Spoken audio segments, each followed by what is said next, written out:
मन का घोड़ा एक कहानी। अंकुर की शादी के बाद कौन सा कमरा उन्हें दिया जाए।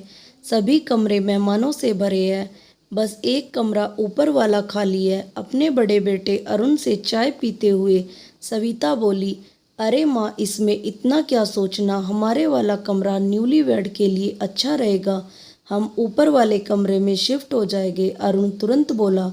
यह सुन पास बैठी माला मन ही मन बुदबुदा उठी कि आज तक जो कमरा हमारा था वह अब श्वेता और अंकुर का हो जाएगा। हद हो गई। अरुण ने मेरी इच्छा जानने की भी ज़रूरत नहीं समझी और कह दिया कि न्यूलीवैड के लिए यह अच्छा रहेगा। तो क्या 15 दिन पूर्व की हमारी शादी अब पुरानी हो गई। तभी ताई जी ने अपनी सलाह देते हुए कहा, अरुण, तुम अपना कमरा क्यों छोड़ते हो, ऊपर वाला कमरा अच्छा भला है, उसे लड़कियां सजा सवार देगी। और हाँ, अपनी दुल्हन से भी तो पूछ लो, क्या वह अपना सुहाग कक्ष छोड़ने को तैयार है। और फिर हल्के से मुस्कुरा दी। पर अरुण ने तो त्याग की मूर्ति बन झट से कह डाला, अरे इसमें पूछने वाली क्या बात है, ये नए दूल्हा दुल्हन हो गए और हम 15 दिन पुराने हो गए हैं। ये शब्द माला को उदास कर गए, पर गहमा गहमी में किसी का उसकी ओर ध्यान नहीं गया। ससुराल की रीति अनुसार घर की बड़ी महिलाएं और नई बहू माला बारात में नहीं गए थे, अतः बारात की वापसी पर दुल्हन को देखने की बेसब्री हो रही थी। गहनों से लदी छमछम करती श्वेता ने अंकुर के संग जैसे ही घर में प्रवेश किया, वैसे ही कई स्वर उभर उठे। वाह, कितनी सुंदर जोड़ी है, कैसी दूध सी उजली बहू है। अंकुर की यही तो इच्छा थी कि लड़की चांद सी उजली हो। बुआ सास दूल्हा दुल्हन पर रुपए वारते हुए बोली। माला चुपचाप एक तरफ खड़ी देख सुन रही थी। तभी सविता जी ने माला को नेक वाली थाली लाने को कहा और इसी बीच कंगन खुलाई की रस्म की तैयारी होने लगी। महिलाओं की हंसी ठिठोली और ठहाके गूंज रहे थे, पर माला अपनी कंगन खुलाई की यादों में खो गई। फूल और पानी भरी परात से जब माला ने 3 बार अंगूठी ढूंढ निकाली, तब सभी ने ऐलान कर डाला, भाई अब तो माला ही राज करेगी और अरुण इसका दीवाना बना घूमेगा। पर माला तो अरुण का चेहरा देखने को भी तरसती रही। भाई की शादी की व्यस्तता व मेहमानों दोस्तों की गहमागहमी में माला का ध्यान ही नहीं आया। माला के कुंवारे सपने साकार होने को तड़पते और मन में उदासी भर देते। फिर भी माला सबके सामने मुस्कुराती बैठी रहती। शाम 4 बजे रीता ने आवाज़ लगाई, जिसे भी चाय पीनी हो वह जल्दी से यहाँ आ जाए, मैं दोबारा चाय नहीं बनाऊंगी। ला, मुझे 1 कप चाय पकड़ा दे, फिर बाहर काम से जाना है। अरुण ने भीतर आते हुए कहा। ठहरो भाई, पहले एक बात बताओ, वह आपके हस्त विज्ञान व दावे का क्या रहा। जब आपने कहा था कि मेरी दुल्हन एकदम गोरी चिट्टी होगी, यह बात तो अंकुर भाई पर फिट हो गई। कह रीता जोर जोर से हंसने लगी। अच्छा एक बात बता, मन का लड्डू खाने में कोई बंदिश है क्या। अरुण ने हंसते हुए कहा। तभी ताई सास ने अपनी बेटी रीता को डांट दिया, यह क्या बेहूदगी है, नई नवेली बहुएं है, सोच समझ कर बोलना चाहिए। और अरुण, तेरी भी मति मारी गई है क्या, जो बेकार की बातों में समय बर्बाद कर रहा है। शादी के बाद अंकुर और श्वेता हनीमून पर ऊटी चले गए ताकि अधिकतम समय एक दूसरे के साथ व्यतीत कर सके, क्योंकि 20 दिनों के बाद ही अंकुर को लंदन लौटना था। श्वेता तो पासपोर्ट और वीज़ा लगने के बाद ही जा पाएगी। हनीमून पर जाने का प्रबंध अरुण ने ही किया था। ये सब बातें माला को पिछले दिनों रीता ने बताई थी। घर के सभी लोग अरुण की प्रशंसा के पुल बांध रहे थे, पर माला के मन में कांटा सा गड़ गया। मन में अरुण के प्रति क्रोध की ज्वाला उठने लगी। हमारा हनीमून कहाँ गया, अपने लिए इन्होंने क्यों कुछ नहीं सोचा, क्यों रोऊं, क्या लड़ूं, क्या करूं। ये सवाल जिन्हें संकोचवश अरुण से स्पष्ट नहीं कर पा रही थी, उसके मन को लहूलुहान कर रहे थे। समय का पहिया अंकुर को लंदन ले गया। ऐसे में श्वेता अकेलापन अनुभव न करे, इसलिए घर का हर सदस्य उसका ध्यान रखने लगा था। भांजी गीता तो उसे हर समय घेरे रहती। माला तो जैसे कहीं पीछे ही छूटती जा रही थी। तभी तो माला शाम के अंधेरे में अकेली छत पर खड़ी स्वयं से बतिया रही थी कि मानती हूँ कि श्वेता को अंकुर की याद सताती होगी, पर सारा परिवार उसी से चिपका रहे, यह तो कोई बात ना हुई। मैं भी तो 2 माह से यही कर रही हूँ और अरुण भी तो दिल्ली से सप्ताह के अंत में 1 दिन के लिए आते हैं, मुझसे हमदर्दी क्यों नहीं। तभी किसी के आने की आहट से उसकी विचारधारा भंग हो गई। माला, तुम यहाँ अकेली क्यों खड़ी हो? चलो नीचे, माँ तुम्हें बुला रही है। और हाँ, कल सुबह की ट्रेन से दिल्ली निकल जाऊँगा। तुम श्वेता का ध्यान रखना कि वह उदास न हो। वैसे तो सभी ध्यान रखते हैं, पर तुम्हारा ध्यान रखना और अच्छा रहेगा। अरुण आगे कुछ और कहता उससे पहले ही माला गुस्से से चिल्ला पड़ी, उफ, सब के लिए आपके मन में कोमल भावनाएं हैं, पर मेरे लिए नहीं। क्या मैं इतनी बड़ी हो गई हूँ कि मैं सबका ध्यान रखूँ और खुद को भूल जाऊँ? मेरी इच्छाएं, मेरी कल्पनाएं, मेरा हनीमून, उसका क्या? अरुण हैरान सा माला को देखता रह गया। आज तुम्हें यह क्या हो गया है माला? तुम श्वेता से अपनी तुलना कर रही हो क्या? उसके नाम से तुम इतना अपसेट क्यों हो गई? नहीं, मैं किसी से तुलना क्यों करूँगी? मुझे अपना स्थान चाहिए आपके दिल में। परसों कौशल्या बाई बता रही थी कि अरुण भैया तो ब्याह के लिए तैयार ही नहीं थे।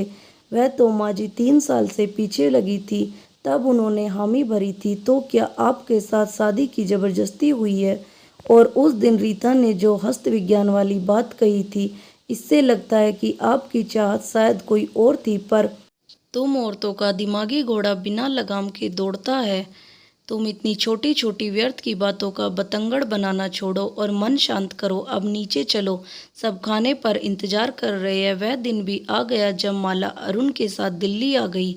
यहाँ अपना घर सजाते संवारते उसके सपने भी संवर रहे थे। अरुण के ऑफिस से लौटने से पहले वह स्वयं को आकर्षक बनाने के साथ ही कुछ न कुछ नया पकवान, चाय आदि बनाती।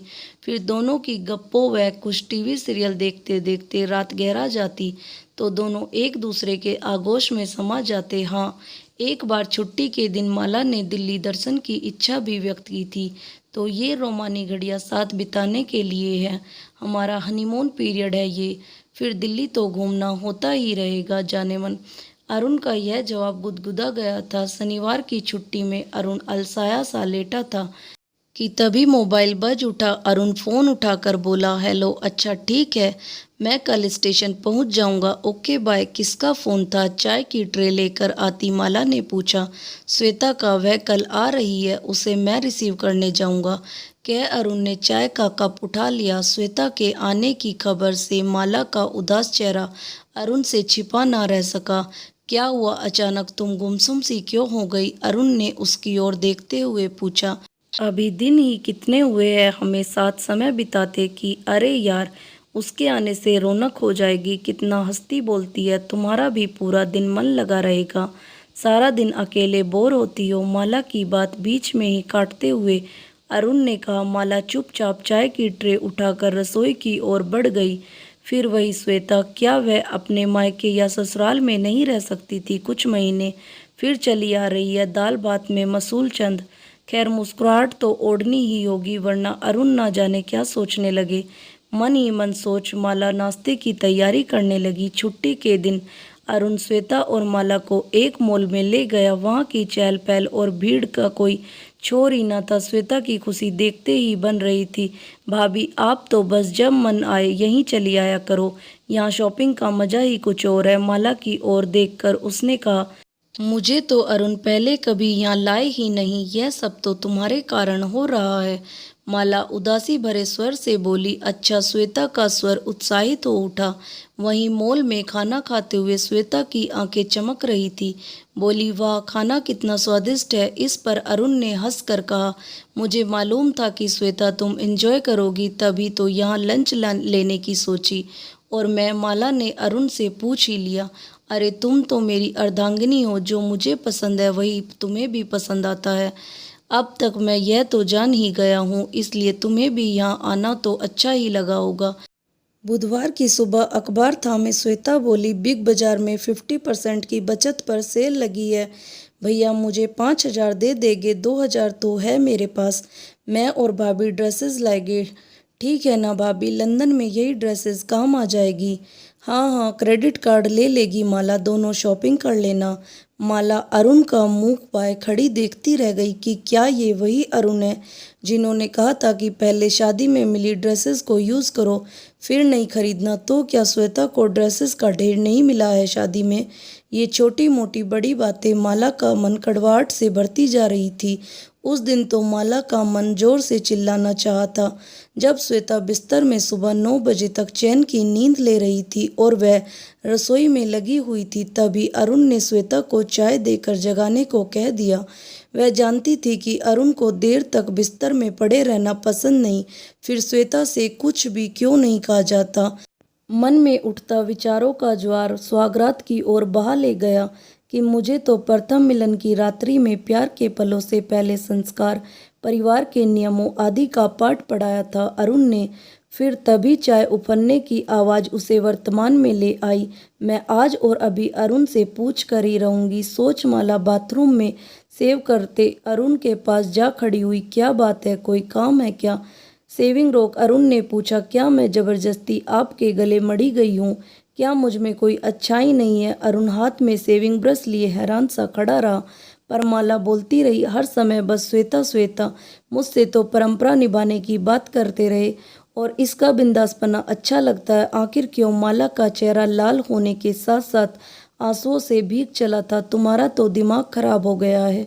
तुम्हारे मन में इतनी जलन ईर्ष्या कहाँ से आ गई है? श्वेता के नाम से चिढ़ क्यों रही हो? देवरानी तो छोटी बहन जैसी होती है और तुम तो ना जाने।